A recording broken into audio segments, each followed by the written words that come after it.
Amadou, le directoire de la coalition Benno Bokk Yaakaar a sorti un communiqué léegi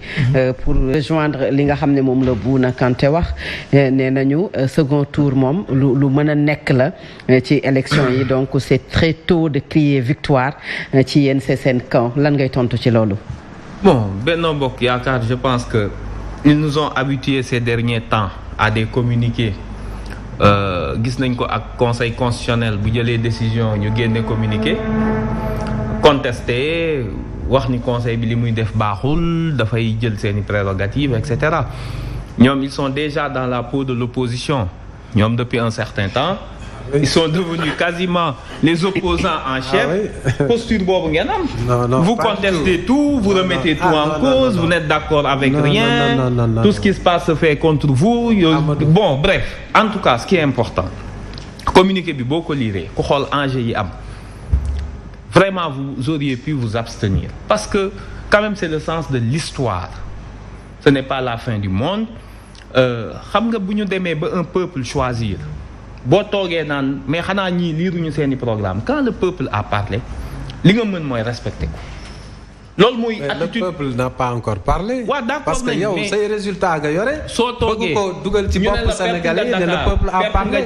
mais le peuple aura parlé quand on aura les résultats définitifs. donc mënoo toog fii tey naan ñu le peuple a parlé habillé ko ba mu rafet bëgg ko jaay nit ñi ñu bàyyi di la seetaan c'est pas le cas on n'a pas encore les résultats définitifs.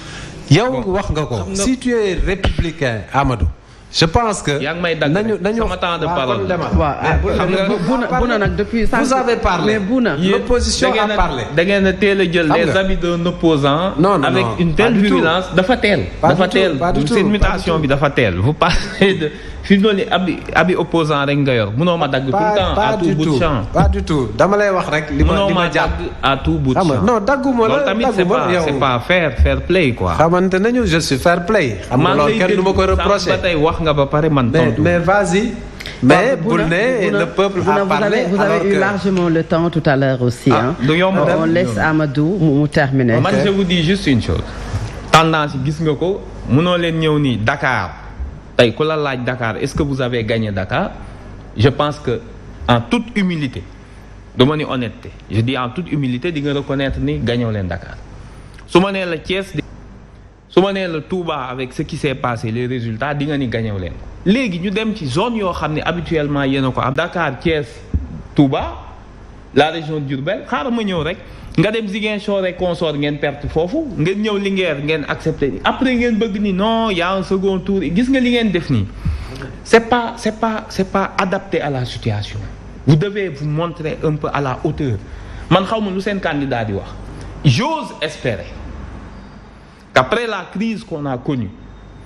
donc plus ou moins yéen a ko fi andi may moom moo corrompre ce que yéen a accusé yéen Benno Bokk Yaakaar soutenir ñi accusé ni Amadou Ba moo corrompre ay juges constitutionnels. on est à l'origine yéen ki leen di soutenir tey Karim Wade mais moom il est à l'origine de ce report. Karim Wade ak nombre de députés bi mu am. mais tey quand ça vous arrange ngeen ànd ak moom lëkkaloog moom. après vous prenez note après vous répondez Bouna. da ngay jël note après nga tontu. non c'est-à-dire li muy wax tamit. c'est tellement mais boo ma bàyyi après nga tontu su dee amul sens. non report bi kañ ki ànd ak yéen. ngeen dem seeti ko seeti papam point. moom moo andi report bi parce que ñoom une loi ko chaque mois nga ni ma vas-y su ma commencé benn idée nga dagg ko loolu tamit c'est pas mënuñ continuer bon on veut bien être républicain mais bon léegi li ci nekk mooy après ce passage ak li mu jur ci Sénégal cette crise là du report am ñu ci ñàkk des pertes en vies humaines malgré tout yàlla dimbale Sénégal ki ba ñu tenir l'élection dans les conditions que l'on connaît su dee da ngeen di génnewaat communiqué di gën a sortir dans l'histoire parce que y a une histoire qui s'écrit sous vos yeux votre candidat en Afrique loolu amu fi que votre candidat se retrouve déjà accepté ni non seulement il gagne pas mais il est loin derrière donc moom déjà yow yaa ko accepté sur ce plateau là 4 ou 36 je sais plus combien c'est pourcentage donc déjà seen projet bi vous n'avez pas réussi à le vendre au Sénégal. Donc histoire programme kii baaxul li mbind ci CFA il faut respecter le peuple majoritaire bi nga xam ni moom moo détenir souveraineté bi su waxee ni il reporte son vote ci Bassirou Diomaye Faye mënatu leen a toog amul expérience seen programme baaxul ay populistes lañ parce que quand vous dites que ce sont des populistes avec un certain mépris c'est comme si vous méprisez cette majorité de Sénégalais qui ont porté leur choix sur Bassirou Diomaye Faye maa ngi bul ma dagg s'il vous plaît li nga xam ne moo am solo mooy vous ne pouvez pas nag c'est pas parce qu'on reste républicain ñun génnuñu wax population yi génne parce que jàpp nañ ni résultats yi am sont tellement clairs et lisibles calme et digne kon heure bi annoncé nañ suñu victoire bu yàgg parce que da ngeen jàppul ci lu pour annoncer maa ngi ñëw suñ ko bàyyee soo leen ko annoncé tamit dañoo xam ni Sénégal dafa soxla benn stabilité dañoo xam ni ñun duñ leen bàyyi après seen lii ngeen jot muy ay résultats ngeen continuer waat la crise constitutionnelle bi ngeen doon jéem a créer mu échoué ngeen ni xaaral ngeen jéem a rallier dañoo bëgg bu ñuy jël réew mi mu nekk ngeen am grandeur ba joxe ko ci jàmm joxe ko ci calme toute la communauté internationale nous regarde sous-région bi dañ fee war a nekk des exemples